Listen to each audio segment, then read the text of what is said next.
Baik, Pak Hasim sudah hadir di sini. Bapak Ibu semua, sekali lagi terima kasih untuk kita semua. Selanjutnya kami berikan kesempatan kepada yang terhormat Bapak Hasim Johadi Kusumo untuk menyampaikan kalimat penutup, termasuk nanti Pak memberikan bantuan sosial Gekira kepada 5 kepala daerah yang terdampak bencana. Silakan Pak, makasih.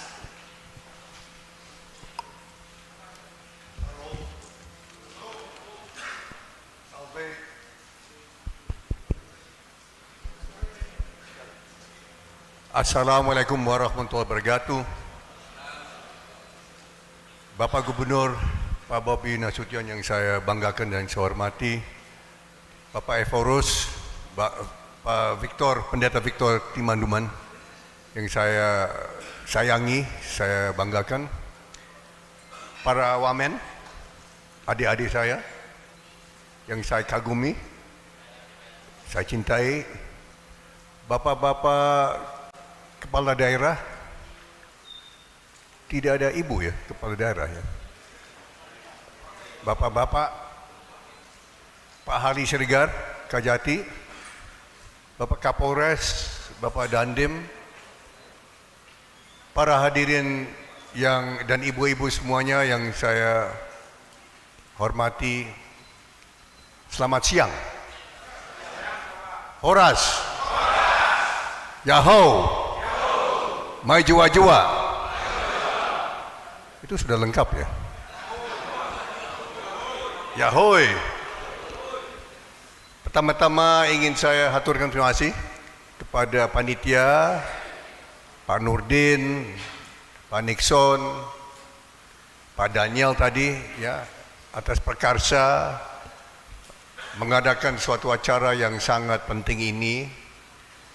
Kenapa penting? Karena bertepatan dengan bencana alam yang dialami oleh rakyat Sumatera Utara, juga tetangga rakyat Aceh dan rakyat Sumatera Barat.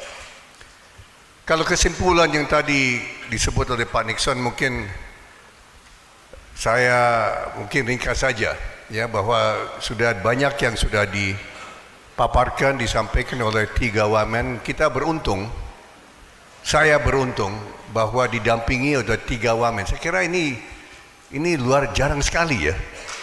3 wamen hadir. 3 wamen mewakili kementerian, 3 kementerian yang menurut saya yang termasuk yang paling penting di Republik Indonesia ini. Pertanian, lingkungan hidup dan kehutanan. Luar biasa. Dan 3-tiganya ada kaitan erat dengan bencana alam. Ya. Yang saya mau sampaikan, 3 bencana alam yang dialami dan diterita, dihayati oleh rakyat 3 provinsi ini sebetulnya jadi pembelajaran bagi seluruh Indonesia. Ya maaf, yang dialami 3 provinsi ini menjadi pembelajaran dan contoh bagi seluruh rakyat Indonesia di 38 provinsi. Karena apa? Karena bencana alam akan terus-menerus datang di masa depan. Maaf kalau saya bawa berita yang kurang baik. Karena itu sudah pasti. Ya, pasti bahwa bencana alam akan terjadi lagi. Kenapa? Karena yang tadi dikatakan oleh wamen lingkungan hidup, perubahan iklim, ya, dalam waktu singkat, waktu yang dekat, tidak bisa ditanggapi dengan baik. Itu mungkin perlu lama. Mungkin beberapa dasawarsa, beberapa dekade ya Pak Wamen ya. Karena yang kita alami itu akibat perubahan iklim yang terjadi di wilayah-wilayah bumi yang lain. Ini ada satu fakta yang sebetulnya fakta yang pahit bagi bangsa Indonesia. Bangsa Indonesia menghasilkan setiap tahun 3 ton karbon dioksida setiap jiwa. Bangsa China, Tiongkok menghasilkan 7 ton karbon dioksida setiap jiwa. Bangsa-bangsa negara maju, Amerika, Eropa, Rusia, Jepang menghasilkan rata-rata 13 ton karbon dioksida setiap jiwa setiap tahun. Itu fakta yang sangat menyedihkan. Kita yang menghasilkan sedikit relatif karbon dioksida, emisi karbon yang menyebabkan perubahan iklim, kita yang menderita akibat kegiatan di negara-negara maju. Maka apa yang kita harus lakukan adalah persiapan untuk antisipasi bencana-bencana alam yang pasti akan terjadi lagi. Insya Allah tidak akan terjadi lagi di Sumatera Utara. Insya Allah. Ya, kita berharap, betul?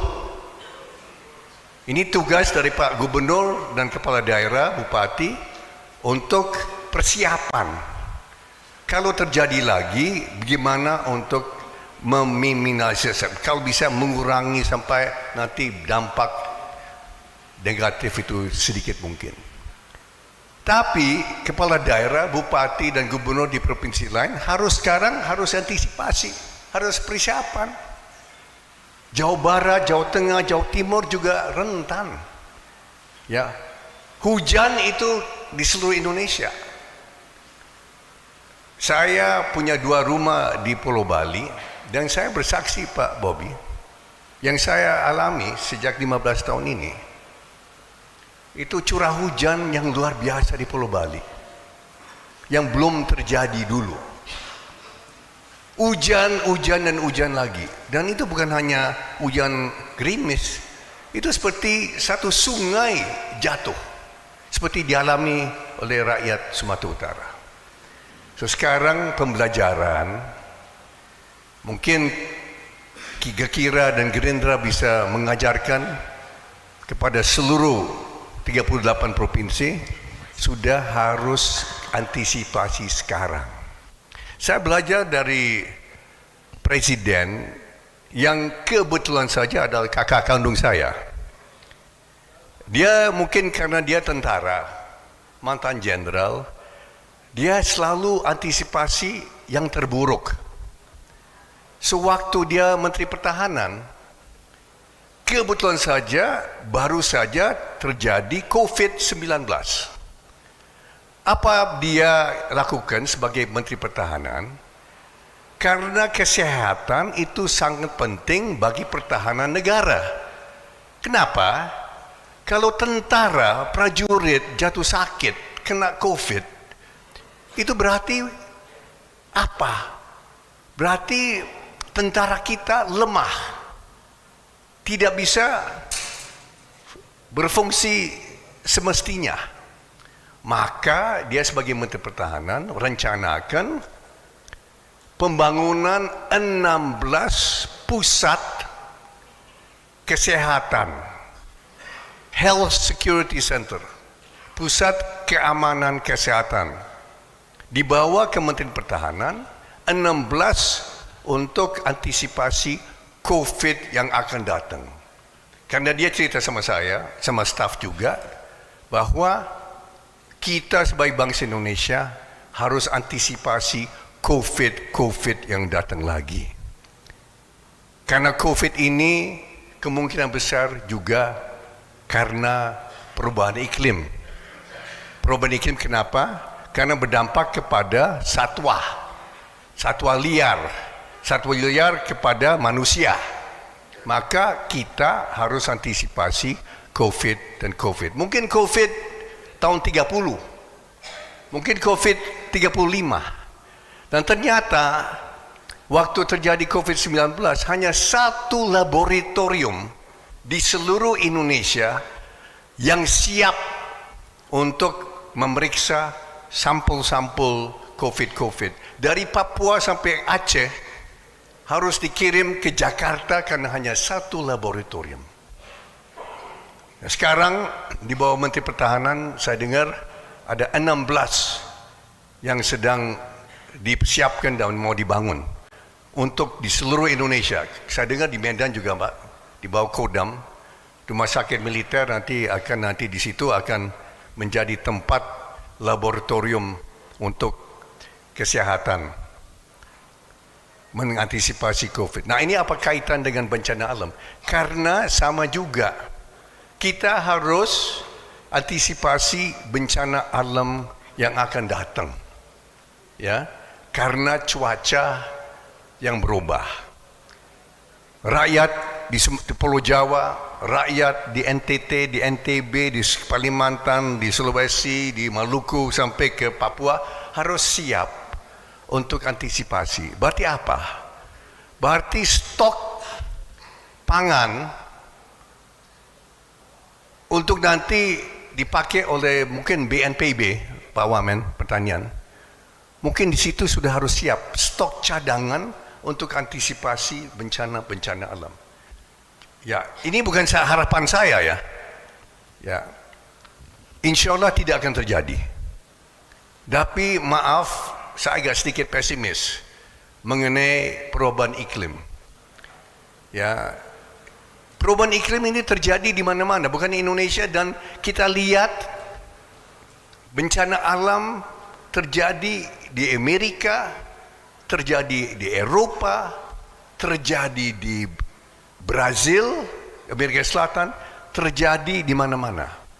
Dan yang tadi disebut oleh Pak Wamen Lingkungan Hidup, Pak Rohmat, yang tidak diantisipasi, siklon atau badai samudra, Pak ya, itu dulu tidak ada di daerah kita ya, tapi sekarang sudah ada. Dan bukan hanya Indonesia yang kena, Thailand Selatan, Malaysia, bahkan Sri Lanka dan Myanmar kena juga. Dan ini kita harus antisipasi. Maka pembelajaran khususnya untuk pemerintah daerah, gubernur dan kepala daerah, kita harus antisipasi. Dan ini pembelajaran untuk provinsi-provinsi lainnya, ya, termasuk Pulau Jawa. Yang minggu lalu ada banjir, Pak, di Cirebon, ada banjir Pantai Utara, dan akibat juga dari perubahan iklim bahwa Pantura sekarang Pulau Jawa terancam. Dan pemerintah dengan sangat terpaksa sudah memutuskan untuk membangun tanggul laut raksasa yang panjangnya saya dengar bisa sampai 600 sampai 800 km.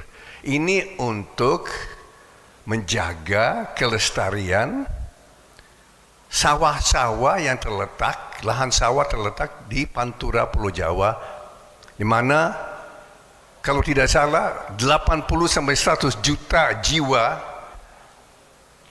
hidupnya tergantung pada kelestarian dari lahan sawah itu. Berdampak kepada ini, saling mendukung, saling menghidupi, ya. Maka saya mau mohon kepada panitia, saya lihat banyak panitia datang dari Jakarta, saya kaget juga, ya. Ini orang Minahasa datang ke sini. Ini berapa orang Minahasa di sini? Ya, datang solidaritas dengan kawan-kawan kita di Sumatera Utara. Ya, saya lihat dari Nias juga, ya.